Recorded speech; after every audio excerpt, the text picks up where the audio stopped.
The Retirement Cafe podcast, Money, the Made-Up Thing with Jacob Goldstein.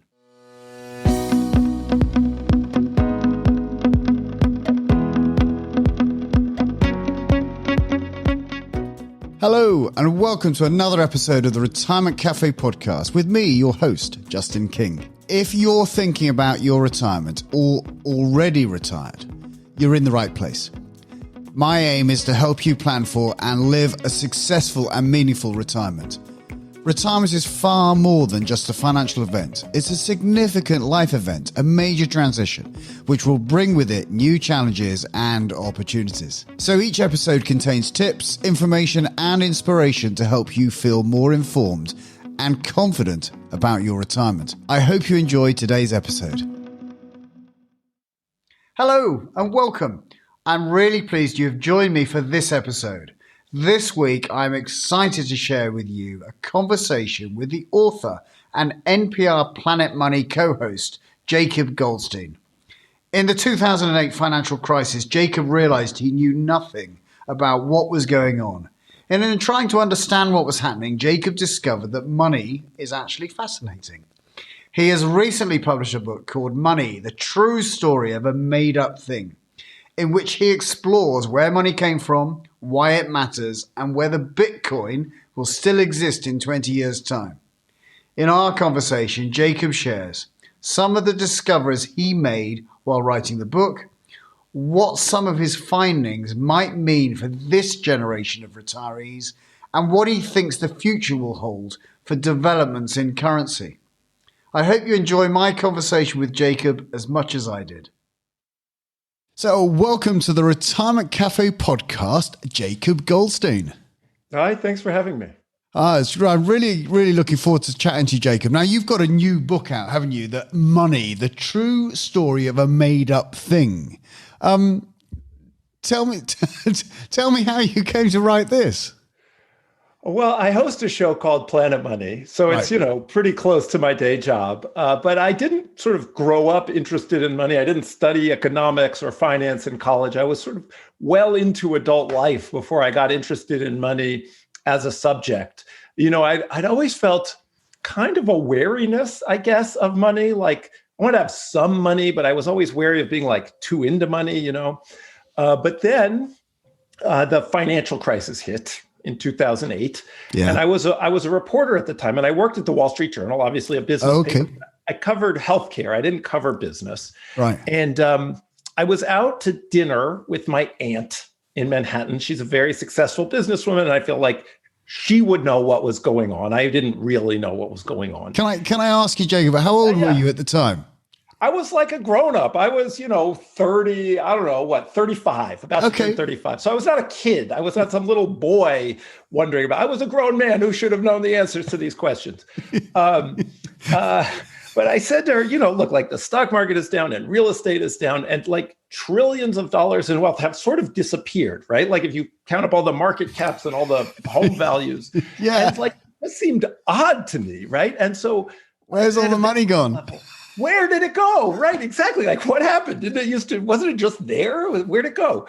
And she said, she basically told me I was thinking about it all wrong. She said, look, money is fiction. Like all those trillions of dollars, they were never really there, like to begin with, No. No. They were just some numbers and now they're different numbers. And like that actually struck me as quite interesting, right? Like I think I had always before that, there's all these ways where money is bound up with morality, right? And so I had a certain wariness. I had a sense of like, oh, you don't want to be greedy. That's bad. You want to find a job that you believe in or you make enough money, but you don't want it to be like a thing you're interested in. But I realized I had studied English, right? And I'd gotten into journalism kind of from that side. And I realized that money could be, and especially as I learned more about it, much more of a sort of fuzzy, interesting social thing than we usually think of it as. And so then I went and, got a job at this podcast covering money and the history of money and got more and more interested and wound up writing this book. Wow. So for our retired audience and, this scary idea Lots of time to read. This scary idea that money, is all made up and fiction, this is terrifying. I'm a financial advisor. Don't think too hard about it. You'll freak out like I did. Tell me more about I mean, obviously we can read your book, but tell me, give me a synopsis. What was the big kind of discovery for you at that point where you're like, no, this can't be true. Money does exist. We know that, Well, I mean, it evolved over time, but like she wasn't wrong, right? Like, yes, money exists in the same way the law exists or something, right? It exists because collectively we all agree to believe in it. And one of the really interesting things as I started working on the book and studying the history of money more is you see how much it has changed over time, right? I think my kind of unexamined feeling or thought about money is like, it just kind of exists in this fixed way. Money is just a thing and you can like it or not like it, but it is just a thing. And that is definitely not true. Like one of the things I learned is it's not true. And you see when you read these stories from history, how again and again, people have really changed the meaning of money. People, not only did it get invented, it's been reinvented and reinvented and reinvented. It is this not constantly, this frequently changing kind of set of arrangements. It's a much fuzzier and frankly more interesting thing than I knew. Yeah. So, of course, I mean, I think if we think back to our school days, we learned that money was there to replace a bartering system, I suppose.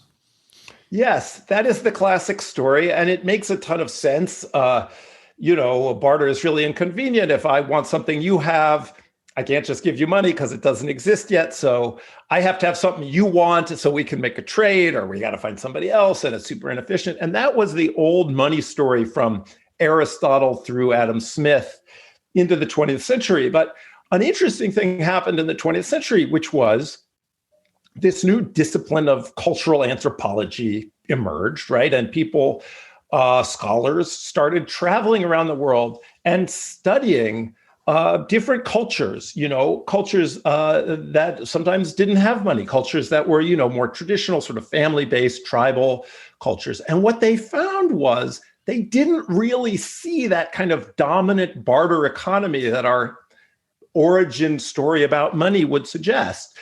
Instead, what they saw was, in these cultures, they're pretty self-sufficient, right? They're, kind of clans, groups of related people. They make a lot of what they need. What they have a lot of in these groups is rules about giving and getting, rules about gift giving, but also rules about reciprocity.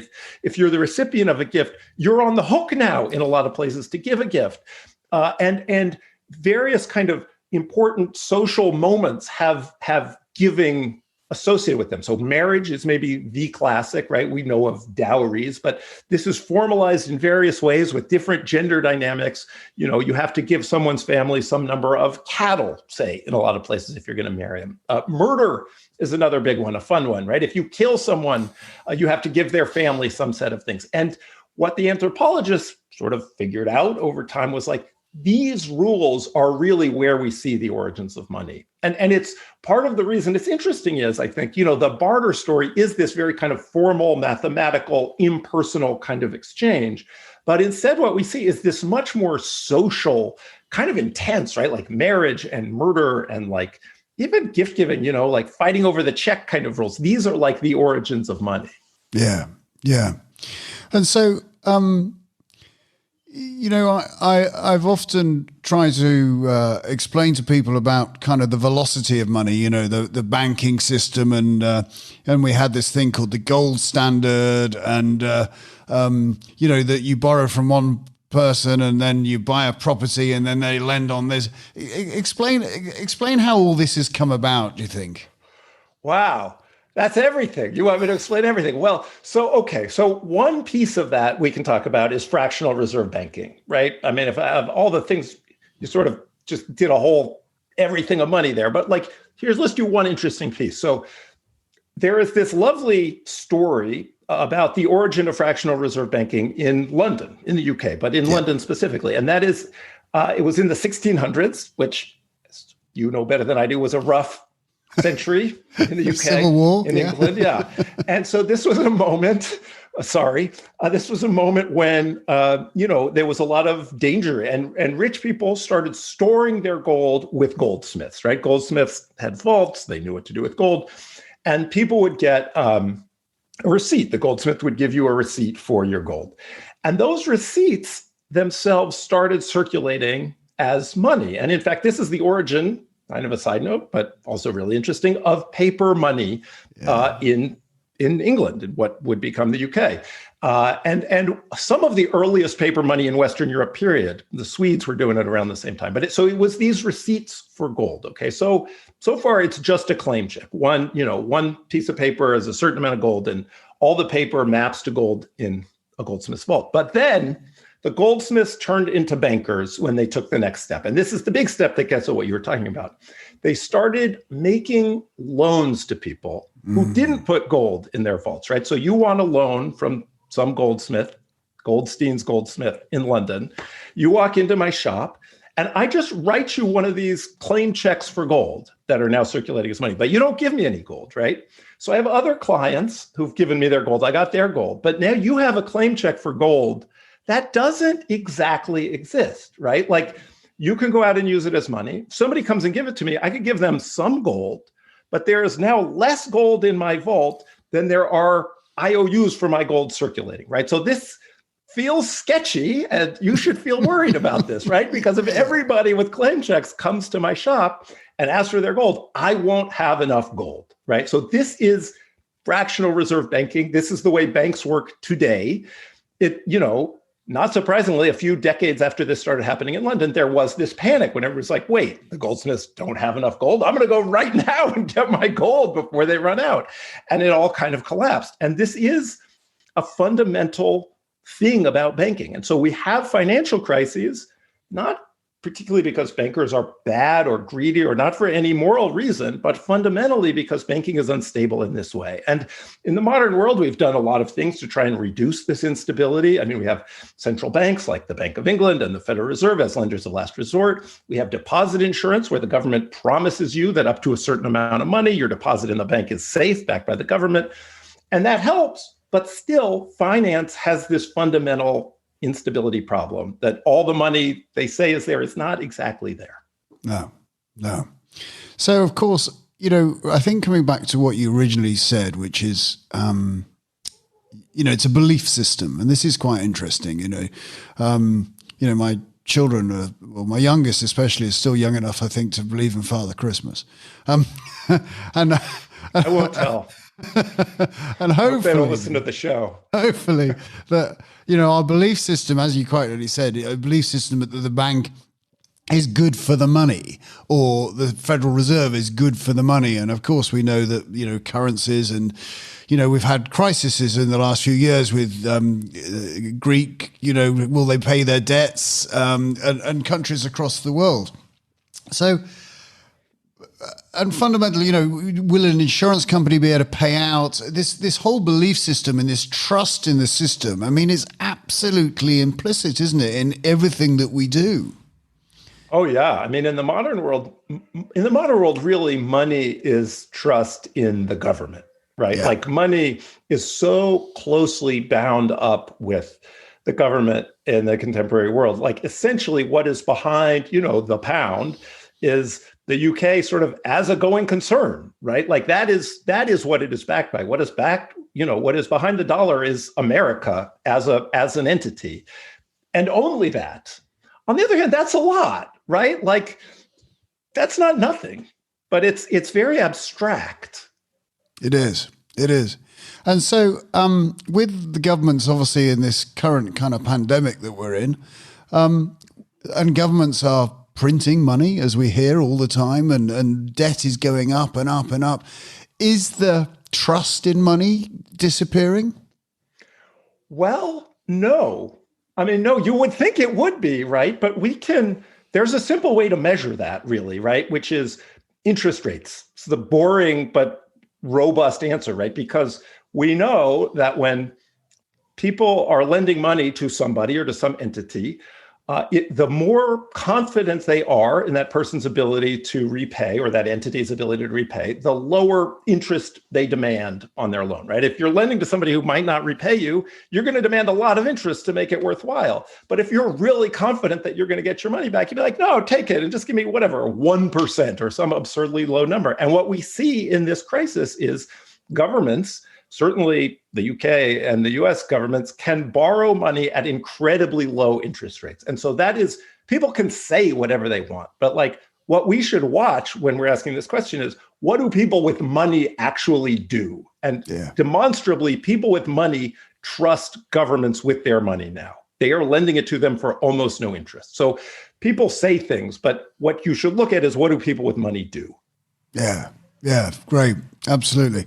So one of the other concepts in your book, which I found interesting, is time is money. Tell me more about that. Well, so there's this phrase in the book that I like a lot, that is maybe a variation on time is money. I found it more grabby than time is money. And that is the essence of finance is time travel. Yeah. And I should say, I didn't make that up. I got it from a writer named Matt Levine, who writes for Bloomberg News Service. And he's great. He's just this brilliant, really thoughtful writer. And the idea there is this, is the basic thing that finance does. We think of finance as like rich people or whatever, but there's a really basic, simple function that finance serves, and that is to move money around in time, right? So, I mean, if your audience is retirees, they are the beneficiaries of that, right? Like, you're working, it's the middle of your life. You have at this moment, thankfully, I'm in my 40s, my prime working age, and I'm fortunate enough to be making more money than I need right now, right? Yeah. So I don't want all the stuff I could buy now. I want stuff later. Yeah. And what finance allows me to do is give my money to other people who want money now, but don't have it.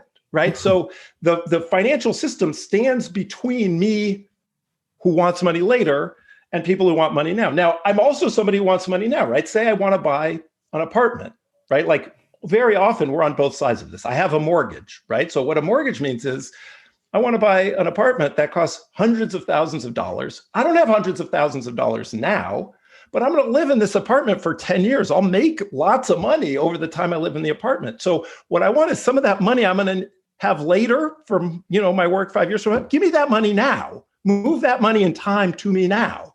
And the financial system does that, right? Yeah. Somebody has extra money now. They give it to the bank. The bank gives it to me because I need money now. And so it's this moving money back and forth from when you need it to when you're going to have it. That is the truly useful thing that finance does.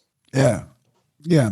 So, I mean, if you go through your book, which is absolutely fascinating, the whole history of money there, right back from the Chinese to the shenanigans of London and jewels and all types of things. But what do you perceive the future of money to be?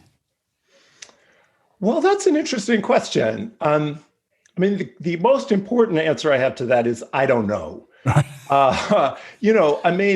of the really striking things in the book is how many times there were big changes that people didn't see coming, or that really smart people thought weren't going to happen. The end of the gold standard was not that long ago, right? No. The end of the gold standard was the 1930s, not even 100 years ago. There are people alive who remember it.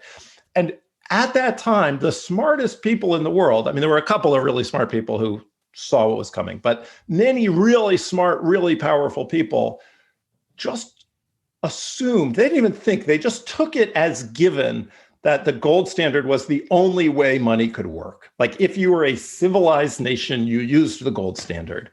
And, like in the US went off the gold standard a couple of years after the UK. It was 33 in this country, I believe 31 there, when FDR, Franklin Roosevelt, the president, told his own advisors in a private meeting that he was taking the country off the gold standard. One of them said, this is going to be the end of Western civilization, right? And he was wrong. It was, in fact, a great move. It helped, get us out of the Depression. So I don't want to be the guy who's like, oh, it's going to be the end of Western civilization. We're going to be wrong. People talk about Bitcoin. I do feel like Bitcoin seems somewhat unlikely as the next kind of money, just because government is so central to money now, that to shift to a world where you have money that is not government money, seems unlikely. I'll say, having said I don't know and all that about what I don't know, governments letting go of money seems like a long shot to me. That's That's a guess. Yeah. I find the whole cryptocurrency and the Bitcoin kind of world very intriguing. Slightly worrying because of the lack of control over it, but of course that's you could say it's very democratic as well then, but it all depends on its uses. I mean, the lack of control is definitely by design, right? Like people who like it believe in the lack of control. The point of Bitcoin from the point of view of, we don't know the actual person who created it, but we know the community it came out of, right? And they were techno-libertarians, right? They believed in decentralized power over money, and they didn't want the government to have control over money. So it's a very different worldview. It is striking that, Bitcoin's been around for more than 10 years and its price goes up and down. At this moment, its price tends to be quite high, but its use as money remains minimal, right? It's been around for a long time now. It came out, say around the same time as the iPhone. A little later was the iPhone 07. I should figure that out. It's a good comparison. Bitcoin came out in 2008. In any case, not long after the iPhone. And, almost nobody uses it actually to buy stuff. No. And then, of course, one of the arguments that's been put to me is that, when it's needed and people have possibly lost faith in their kind of traditional currencies, that they will be turning to the Bitcoin. But I still think it has to be traded for stuff, doesn't it? I mean, that's the whole purpose of it. Is the whole purpose of money.